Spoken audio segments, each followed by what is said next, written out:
মুখের চামড়া ছিঁড়ে যদি মার পার জুতা বানিয়ে দাও, একবার দুধের ধার পরিশোধ হবে না।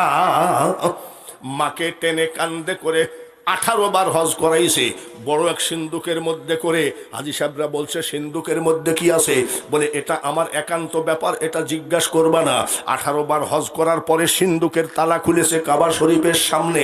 কাবা শরীফের সামনে খুলে বলছে, এই কাবার মালিক এটা আমার মা।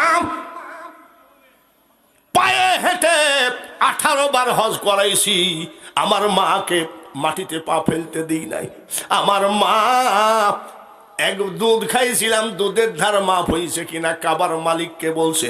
কাবার মালিক বলছে, ও বুকা বান্দারে, তোর মাকে জিজ্ঞাসা কর, 18 বার হজ করানোতে একবার দুধের ধার পরিশোধ হয় নাই, তার নাম হলো মা।